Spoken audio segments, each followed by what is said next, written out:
नमस्कार, मैं करमपाल। ये जो साइड में आप तस्वीरें देख रहे हैं ये इंग्लैंड की हैं। हजारों लोग इंग्लैंड की सड़कों पर हैं। बहुत तनाव का माहौल है वहां पर। ये लोग द थेनेट पैट्रियट से ग्रुप है, दक्षिणपंथी गुट है, उससे जुड़े हुए लोग हैं। और इनका ये कहना है कि दूसरे देशों से, बाहर के देशों से जो लोग यहाँ आए हुए हैं और यहाँ असाइलम मांग रहे हैं, उन असाइलम वालों को अपने देश में बर्दाश्त नहीं करेंगे। सरकार पर प्रेशर डाल रहे हैं, जल्दी से जल्दी इनको इंग्लैंड से बाहर निकालो। और ये ताज़ा मामला है कैंट के ब्रॉड स्टेयर्स का। वहाँ एक स्टूडेंट्स का हॉस्टल होता था और अब जब ये खबरें आई इस हॉस्टल की जगह यहाँ असाइलम वालों के लिए रहने का ठिकाना बनाएंगे, तो जैसे ही लोकल लोगों को पता चली, लोग भड़क गए। लोकल उनका ये कहना है कि ये जो बिल्डिंग है इसमें 68 कमरे हैं और 68 कमरों में 200 इलीगल लोगों को यहाँ रुकने की प्लानिंग कर रही है सरकार। तो उन लोगों का ये कहना है कि जो आसपास में जो स्कूल है, वहाँ जो बच्चे आते हैं, उनके लिए तो खतरा बन जाएंगे इलीगल लोग। तो इलीगल लोगों के मुद्दे पर वहाँ कैंट से लेकर ब्रिस्टल तक लोग प्रदर्शन करें, लोकल गोरे लोग, पुलिस के साथ उनकी झड़पें हो रही हैं। और ये जो पूरी खबर है इसका इंडियन एंगल क्या है, हमारे भारतीयों के लिए क्या अलार्म है, क्योंकि वहां की विदेश मंत्री शबाना महमूद ने कह दिया एक साल में 20,000 से ज्यादा इंडियंस लोगों ने यूके में ओवर स्टे किया है, उनको हम जल्दी से जल्दी बाहर निकालेंगे। और पिछले दिनों तो एक आंकड़ा भी दे दिया था कि 5,000 के आसपास लोग बहुत ही जल्दी डिपोर्ट किए जाने, कभी भी वो जहाज भर के उनकी नंबर बारी आ सकती है। और वो 20,000 कब डिपोर्ट किएंगे, उनके बारे में वहां की विदेश मंत्री क्या है उसको भी आगे सुनते हैं। Think for themselves and raise awareness of what's happening in their communities.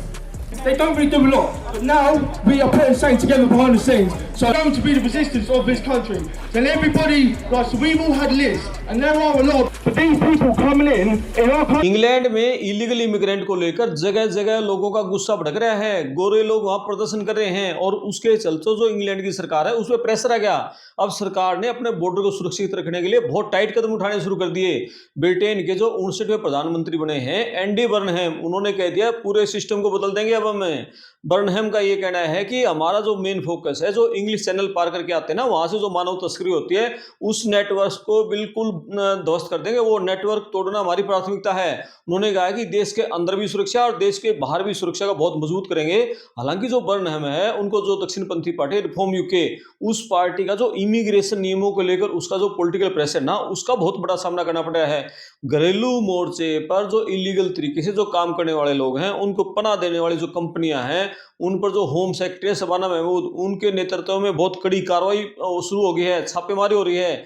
उसका कारण ये है कि रिफॉर्म यूके पार्टी का दबाव बढ़ रहा है। और अभी जो इंग्लैंड और फ्रांस के बीच में बहुत एक बड़ा समझौता हुआ, जिसे मतलब 1 इन और 1 आउट, एक अंदर एक बाहर, ये कहा जा रहा है। इस कानून के तहत जो इंग्लिश चैनल पार करके जो लोग आ रहे हैं, अवैध तरीके से वहां आते हैं, छोटी छोटी नाव है उसके जो यूके में एंट्री करते हैं, तो उनको सीधे वापस डिपोर्ट कर दिया जाएगा।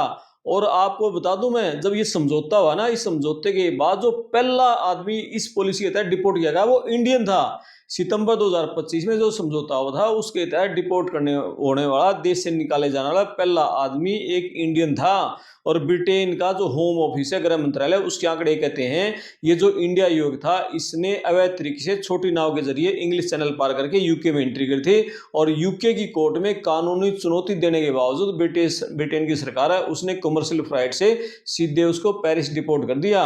और जो यूके की होम सेक्रेटरी हैं शबाना महमूद, उन्होंने बिल्कुल साफ साफ चेतावनी दे दी कि जो भी अवैध तरीके से देश में घुसेगा उसका अंजाम यही होगा, उसको डिपोर्ट करेंगे। और इंग्लैंड के जो प्रधानमंत्री, उनका ये कहना है ये तो शुरुआत हुई है, आने वाले दिनों में बहुत बड़े पैमाने पर इलीगल इमिग्रेंट को यूके से हम बाहर निकालेंगे। और गृह मंत्री जो शबाना महमूद है, उन्होंने अभी एक रिपोर्ट जारी कर दी। उस रिपोर्ट में इंडिया उन देशों में टॉप में लिस्ट में है, मतलब जहां के लोग ओवर स्टे करें, वीजा खत्म होने के बाद भी इंग्लैंड को नहीं छोड़ रहे, वीजा ओवर स्टेयर्स में इंडिया टॉप में आ गया। वहां के आंकड़े उन्होंने जो बताए हैं कि एक साल में 20,706 इंडिया के लोग वीजा पूरा होने के बाद भी यूके से बाहर नहीं निकले, ओवर स्टे कर लिया। और यूके के जो डिटेंशन सेंटर हैं, उनमें जो हिरासत केंद्र हैं, वहां करीब 23,000 लोग इंडिया के हैं। यानी टोटल लोगों में से 22% इंडिया के हो गए। मतलब ब्राजील और अल्बानिया वहां के लोग सबसे ज्यादा है, उसके बाद इंडिया का नंबर है। डंकी रूट से जो जाते हैं, छोटी नाव के जरिए, फ्रांस के जरिए जाते हैं, जान जोखिम में डालकर इंग्लिश चैनल पार करते हैं, तो उनमें भी इंडिया के लोग बहुत बड़ी संख्या में बढ़ रहे हैं। 2023 में 1192 इंडियंस ने बहुत खतरनाक तरीके से छोटी नाव के जरिए यूके में एंट्री की थी। और पिछले सालों के आंकड़े देखे ना, 60% ज्यादा थे ये। क्यों, हमारे लोग तो उधर से कम जाते थे ना, लेकिन अब बढ़ रहा है।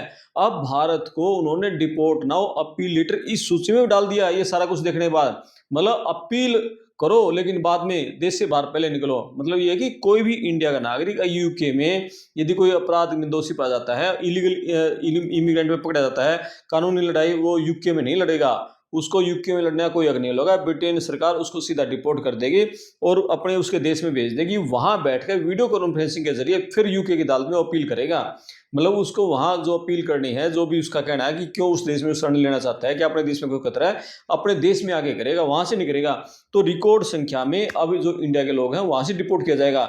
2026 में 6069 इंडियंस को यूके से डिपोर्ट किया था। 6069, ये तो सरकारी आंकड़ा है। मतलब जो सरकारी आंकड़े हैं, आप उनको देखो।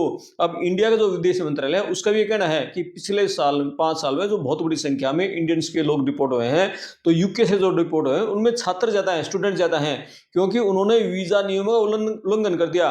स्टूडेंट वीजा पे गए, आगे जाके कॉलेज में नहीं गए, फीस नहीं भरी और अपना और स्टे कर दिया, वीजा हो गया उनका कैंसिल। और अब यूके में बिल्कुल एक नारा चल रहा है कि वीजा और गेम ओवर। यदि आपके पास लीगल डॉक्यूमेंट नहीं है तो आपको यूके की जमीन पर रहने का कोई हक नहीं है, नहीं रह सकोगे आप। मतलब ये जो यूके से तस्वीर आ रही हैं, ये आंकड़े जो आ रहे हैं, ये आंकड़े उन लोगों के लिए बहुत बड़ी चेतावनी है जो सोचते हैं कि हम किसी भी तरीके से एक बार इलीगल तरीके से इस देश में एंट्री हो जाए, फिर हम लोग छिपर काम करते रहेंगे, पाउंड कमाते रहेंगे, अपनी जिंदगी को साफ सुथरा कर लेंगे। अब नहीं चलेगा।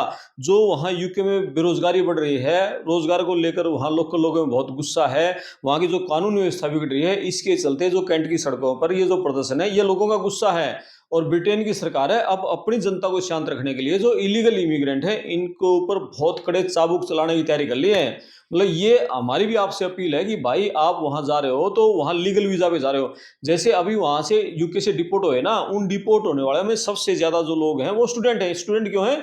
मैंने जैसे बताया कि वो मतलब स्टूडेंट वीजा पे चले जाते हैं और फिर यूनिवर्सिटी नहीं जाते और आगे की फीस नहीं भरते और उसके चलते वो मतलब इलीगल हो जाते हैं। तो इसको जो एनडीए जो बर्नहम है प्रधानमंत्री ने, उन्होंने कह दिया कि अब नहीं हम इन लोगों को बख्शेंगे, अब इन लोगों को इस देश से बाहर होना पड़ेगा। और जो लोग टूरिस्ट वीजा पर जाते हैं, अब टूरिस्ट वीजा के बाद भी वो लोग वहीं और स्टे कर लेते हैं। अच्छा, और स्टे क्यों करते हैं? अब वहां मतलब आदमी लुक छिप कर भी कहीं काम कर लेगा तो छिप कर भी काम करेगा ना, तो वहां भी आदमी 2 लाख 3 लाख रुपए कमा लेते हैं। अब इंडिया में कोई 2 लाख 3 लाख कमाना आसान बात नहीं है, बहुत मुश्किल काम है इंडिया में तो 2-3 लाख कमाना।